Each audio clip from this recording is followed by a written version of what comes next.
Welcome to Dave's Daily Crypto Take. Today is Wednesday, February 16th, 2022. Let's take a look at today's charts.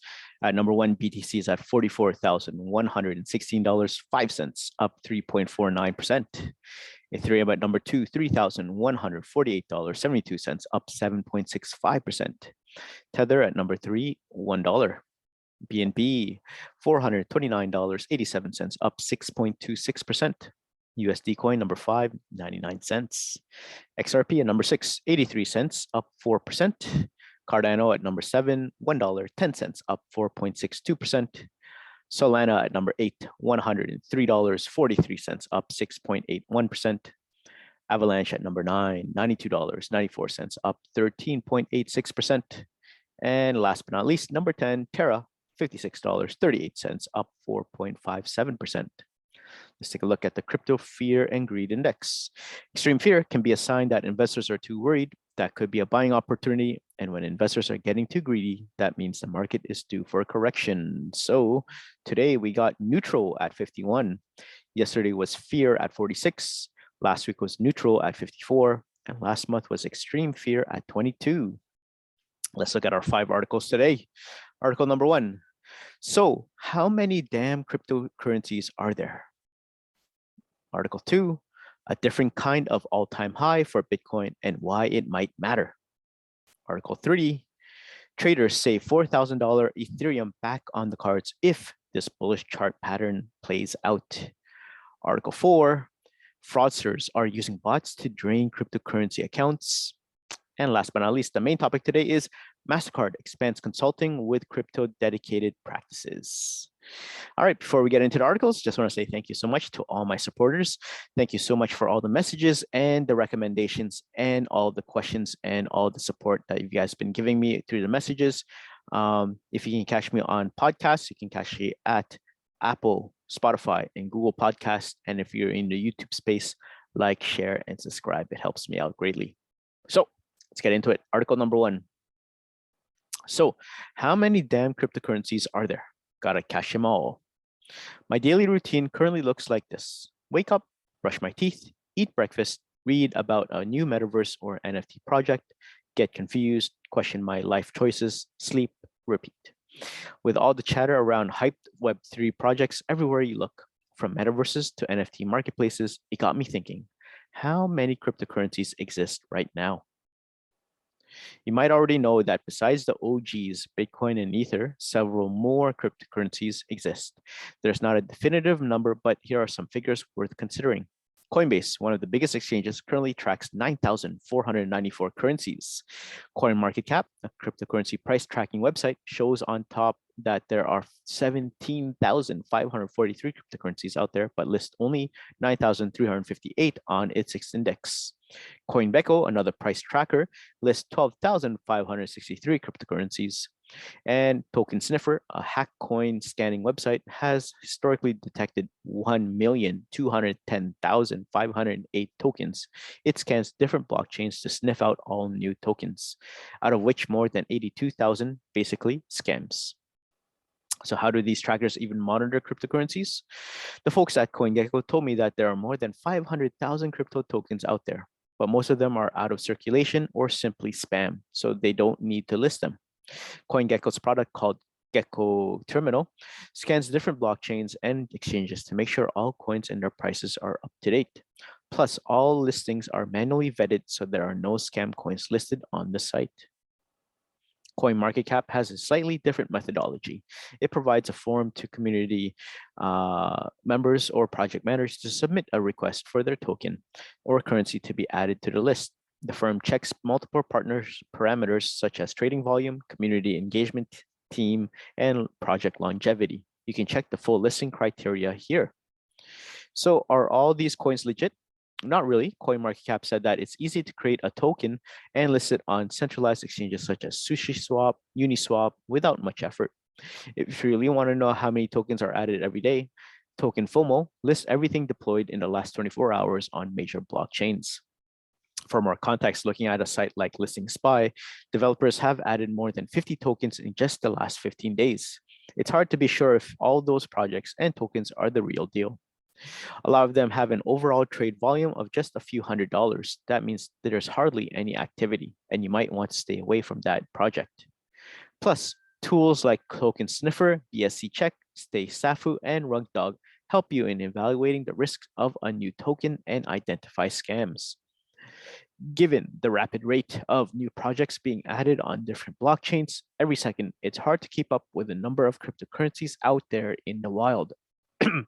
So it's important to research projects and look at resources on trusted exchanges before investing. You wouldn't want your flight to the moon to end in a nasty crash. So there you guys have it. What do you think about this article? So how many damn cryptocurrencies are there? Comment down below. Let me know what you guys think. Let's keep going. Article number 2, a different kind of all-time high for Bitcoin and why it might matter. The Bitcoin network made headlines this week after its hash rate managed to reach a new all-time high of 248.11 million terahashes per second. However, a slight drop was noticed on 14th of February. Even so, there was strong support for a continued trend towards accelerated security on the network. A deeper look at the contributing mining pools highlights that the Foundry pool has been dominating the hash rate for a while now. It even became the top Bitcoin mining pool in December last year. Interestingly, at the time of writing, it contributed 17.58% of the network's total hash power. It had begun operations in June last year. Foundry's inception can be traced back to China's blanket ban on Bitcoin mining in May last year, the effects of which were far-reaching due to the concentration of mining in the country. One of the biggest consequences was a shifting in mining power to the USA. Companies like Foundry set up their shop in the country's rural pockets, majorly in the states like Georgia and Texas.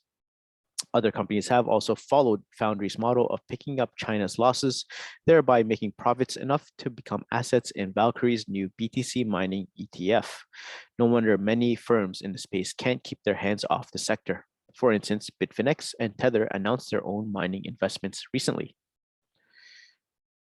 Tether and Bitfinex have been investing in Bitcoin mining recently. Our strategy is ensuring enough geographical and political diversity as a priority versus 0.5% electricity. Cheap electricity can create concentration, good for companies, not necessarily the best for BTC. The mining craze has also been boosted by a positive push from politicians, many of whom have publicly invited the mining industry to set up shop in their state. Inclusive legislation has similarly accompanied this shift, with the Treasury Department recently claiming that crypto miners are not subject to tax reporting obligations. States like Kentucky and Wyoming already offer tax concessions to miners in a bid to attract the profitable industry to their region. In fact, 2021 alone saw a total of 33 states pass bills supporting their cryptocurrency infrastructures, while 17 enacted new laws. USA's mining infrastructure has gotten big enough. Also, Russia has been taking note of it. Positive regulations surrounding the industry are being expected soon. However, this growth spurt has not translated well for miners who, on the contrary, have seen their monthly revenues drop significantly since touching a new high in October 2021. This was around the same time when BTC's price reached its new all-time highs. A fall in adjusted on-chain volume and new addresses joining the network might have contributed to this trend further, which has already been set in motion through the block halving that took place last year. As miner rewards get slashed further due to the halving, security on the network is expected to be ensured through the transaction fee.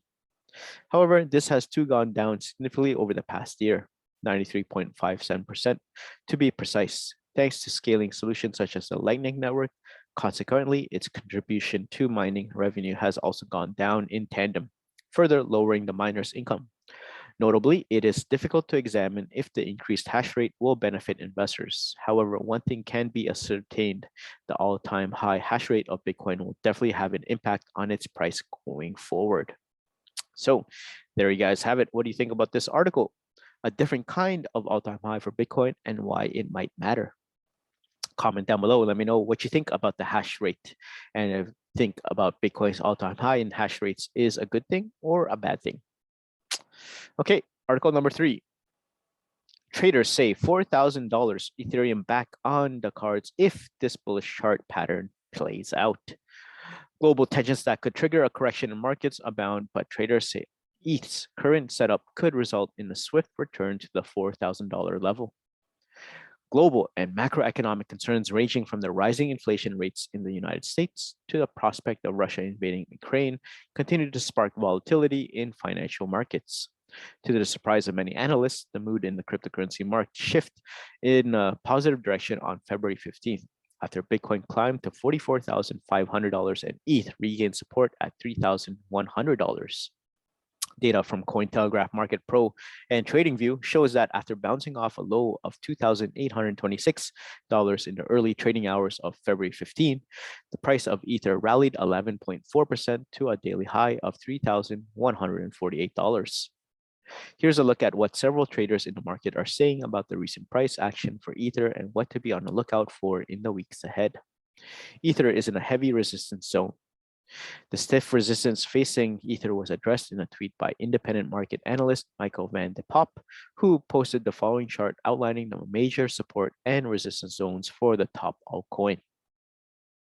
Van de Poppe said, quote, Ethereum, just like Bitcoin, was rejected at a weekly order block and heavy resistance zone, ending up in a red candle for the week. With the uncertainty arising for the coming week, I'm not expecting this to break and expecting lower tests. Bulls could exploit the inverse head and shoulders pattern. A more positive take on the path ahead was offered by crypto trader and pseudonymous Twitter user Phoenix, who posted the following chart providing one possibly trajectory for the price of Ether. Quote, we're going to play Ether this way, right? Bitcoin and Ether have similar daily charts. A final bit of insight into the long-term price structure for Ether was addressed by trader Glenn Goodman, the author of The Crypto Trader. Goodman posted the following charts comparing the formation of an inverse head and shoulders formation on the BTC and Ether charts, noting that the head and shoulders patterns are nearing completion. Goodman said, quote, a couple of worries. The patterns are a bit sloping and irregular, and also there's a small matter of Ukraine wars that have a tendency to mess up nice chart patterns. The overall cryptocurrency market cap now stands at $1.978 trillion, and Bitcoin's dominance rate is 42.2%. So there you guys have it. Traders say $4,000 Ethereum back on the cards if this bullish chart pattern plays out. Comment down below. Let me know what you guys think. All right, before we head into the round two of the articles, just want to say thank you so much. Been looking at the analytics, and I've seen a lot of listeners actually listening on Spotify. So thank you so much for all my Spotify listeners. But if you have friends that have Apple devices, they can also catch me on Apple Podcasts and also on Google Podcasts, which is Dave's Daily Crypto Take. And if you're in the YouTube space, like, share, and subscribe. It does help me out greatly. Okay, let's keep on going. Article number 4. Fraudsters are using bots to drain cryptocurrency accounts. 3 points in this article. Number 1, fraudsters are selling bots on Telegram that are designed to trick investors into divulging their two-factor authentication, leading to accounts being wiped out. 2, crypto investors are being targeted around the country. 3, Dr. Anders Agpar, a Coinbase customer, said his account had a balance of more than $100,000 in crypto when it was hacked during a robocall. Dr. Anders Agpar was out for dinner last month with his family, and his phone would not stop buzzing. It looked like a robocall, so he tried to ignore it. But the calls would not stop. Then his wife's phone also started to ring. When she picks it up, a banner came across a notification that says, your account's in jeopardy, he said. The warning, which he said was a text message, prompted him to pick up his phone. That was when the couple's nightmare started. It's the kind of nightmare many crypto account holders around the country are facing as hackers target a boom in the industry, cybersecurity experts said. The Agpars, who are both Maryland-based obstetricians, began investing in cryptocurrency several years ago. By December, their account had grown to about $106,000, mainly held in Bitcoin. Like millions of investors across the country, their account is with Coinbase, the country's largest cryptocurrency platform. When Agpar picked up the phone, a female voice said, hello, welcome to Coinbase Security Prevention Line. We have detected unauthorized activity due to failed login attempt on your account. This was requested from a Canada IP address. If this is not you, please press 1. To complete precautions recovering your account, the call lasted just 19 seconds. Alarmed, Agpar pressed 1. He said he cannot remember if he manually entered his two-factor authentication code or if it came up automatically on his screen. But what happened in the moment led to his account being locked in less than 2 minutes. As Agpar had not regained access, he said he assumes a fraudster stole most of it, not all of the crypto, but he can't be sure. It was just dread and an emptiness of just, oh my gosh, I can't get this back, he said. The Agpars were targeted by a particularly insidious type of fraud that takes advantage of two-factor authentication, or 2FA. People use 2FA, a second level of security that often involves a passcode, to safeguard a range of accounts at crypto exchanges, banks, or anywhere else they carry out digital transactions. But this new type of fraud goes right at the 2FA code, and it uses people's fear of their accounts being hacked against them. In taking action, they think they will protect them. They actually expose themselves to the thieves. The fraud tool is called a one-time password, or OTP bot. A report produced by Florida-based cybersecurity firm and CNBC contributor Q6 Cyber said that the OTP bots are driving substantial losses for financial and other institutions. The damage is hard to quantify now because the bot attacks are relatively new.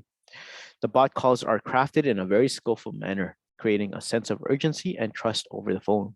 The calls rely on fear, convincing the victims to act to avoid fraud in their account, the report said. The scam works in part because victims are used to providing a code for authentication to verify account information. At first listen, the robocalls can sound legitimate, especially if the victim is harried or distracted by other things at the moment the call comes in. It's human nature, said Jessica Kelly, a Q6 cyber analyst who authored the report. If you receive a call that tells you someone's trying to sign into your account, you're not thinking, well, I wasn't trying to. The bots began showing up for sale on messaging platform Telegram last summer. Kelly identified at least 6 Telegram channels with more than 10,000 subscribers, each selling the bots. While there is no official estimate on the amount of crypto stolen, Kelly said fraudsters routinely brag on Telegram about how well the bots have worked, netting for each user thousands or hundreds of thousands of dollars in crypto. The cost of the bots ranges from $100 a month to $4,000 for a lifetime subscription. Before these OTP bots, a cybercriminal would have to make that call himself, Kelly said. They would have to call the victim and try to get them to divulge their personal identifiable information or bank account PIN or their 2FA passcode. And now with these bots, that whole system is just automated and the scalability is that much larger. Once the victim inputs the 2FA code or any other information that they requested, the victim put in their phone, that information gets sent to the bot. Kelly said the bot then automatically sends it to the cyber criminal, who then has access to the victim's account. She said criminals could potentially steal everything because with these transactions, they can do them one after the other until the amount is basically drained. In a statement to CNBC, a Coinbase spokesperson said, Coinbase will never make unsolicited calls to its customers, and we encourage everyone to be cautious when providing information over the phone. If you receive a call from someone claiming to be from a financial institution, whether Coinbase or your bank, do not disclose any of your account details or security codes. Instead, hang up and call them back at an official phone number listed on the organization's website. David Silver, another Coinbase customer, knew the company would not be calling him. He recently received a robocall saying there was a problem with his account. And immediately it was an electronic voice that told me it was Coinbase fraud department, he said. And I immediately turned to the lawyer sitting next to me and said, start videoing. I knew instantaneously what this was and what it was going to be. Silver knew what the call was about because he is not just a Coinbase client, he is an attorney who specializes in cryptocurrency and financial fraud cases. Silver pressed 1 and found himself on a live call. A person got on the line pretending to be a Coinbase employee, and they immediately started telling me things that I know are in violation of what Coinbase would do, he said. For instance, they would never ask for your password. They will never try and take over your computer. Silver asked if he could be sent an email verifying that the call was from Coinbase. The answer was no. And their answer was no because there are only certain ways that you can mask the email coming directly from a domain that nowadays the domain carriers such as GoDaddy, Google, it's very hard to spoof email coming from the domains, he said. And they weren't willing to send me the email. I would say that was my last shred of hope that they were legitimate is what I asked them to send me the email and they said no. After nearly 7 minutes, Silver was asked to share his computer screen. He ended the call. I'm not surprised I got the call, but I do question how they had my personal cell phone number and where they're getting that information to tie me to Coinbase, he said. Ipar said he wishes he had never answered the phone. To make matters worse, he has been unable to get his account access restored, he said. When CNBC reached out to Coinbase about the Agpars regaining access to their account, a company spokesperson said the matter was turned over to its security team. Ipar said Monday that he had just responded to an email from Coinbase to help restore accounts to his access. Customers around the country said hackers were draining their accounts, but when they turned to Coinbase for any help, they could not get a response. After the story, Coinbase set up a phone support line to help customers, but even that has been fraught with problems. Asked what he could have done differently, Ipar said it's simple, not answer the phone. So there you guys have it. What do you think about this article? Fraudsters are using bots to drain cryptocurrency accounts. Comment down below. Let me know what you think about this article and what are some safeguard practices that you have ensuring that you and your cryptocurrency are safe. All right. Last but not least, the main topic today is Mastercard expands consulting with crypto dedicated practices. Mastercard targets banks and merchants that need help when adopting crypto-enabled technologies and non-fungible tokens. Continuing its goal to pursue a spot with the crypto industry, Mastercard recently announced that the firm is expanding its consulting business with practices that are dedicated to crypto. In the announcement, Mastercard's Data and Services President, Raj Seshadri, says that the financial institution will continue to help clients navigate the ever-changing world of finance and help them identify challenges and anticipate what is coming next. Over the past 20 years, we've worked with our customers across banking, fintech, retail, travel, and other sectors, helping them understand and navigate every challenge and opportunity thrown their way. The firm's consulting efforts target banks and merchants that need assistance when adopting crypto. This includes helping create crypto-enabled loyalty programs and developing strategies for crypto and NFT integration. Apart from this, Mastercard will use its partnerships with digitally native firms to offer crypto solutions and help businesses enter new markets. Additionally, the global financial institution is also focusing on assisting central banks as they explore the creation of central bank digital currencies, CBDCs. According to Mastercard, its testing platform allows central banks to perform research, testing, the consultation with experts in payment systems, regulation, and governance before launching their CBDCs. In December 2021, Mastercard's Liza Oakes, Executive Vice President of Market Development, had a chat with Cointelegraph's Editor-in-Chief Christina Corner at Global Impact Week. According to Oakes, aside from CBDCs, the firm is also looking into stablecoins and how to support their developments. Oakes also recognized that there are security challenges in the realm of NFTs and mentioned that the company is developing solutions for this. Last month, Mastercard partnered with Coinbase to allow non-crypto users to be able to purchase NFTs with their credit cards without setting up a wallet and buying Ethereum. With this, purchasing NFTs in the Coinbase NFT marketplace is simplified for crypto beginners who want to use their fiat. So there you guys have it. Mastercard is in play.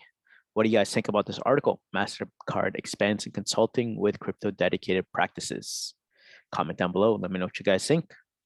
All right, before we head out, let's take a look at the prices one last time. At number one, BTC, $44,116. Ethereum, $3,148. Tether, $1. BNB, $429. USD coin, 99 cents. XRP, 83 cents. Cardano, $1.10. Solana, $103. Avalanche, $92. And Terra, $56. So there you guys have it. Thank you so much for making it this far into the Crypto Take podcast and video. Again, this is Dave's Daily Crypto Take. You can catch me on Apple, Spotify, and Google Podcasts. And if you're in the YouTube space, like, share, comment, and subscribe. Other than that, I hope you guys have a great crypto day, and I'll see you guys in the next one. Peace.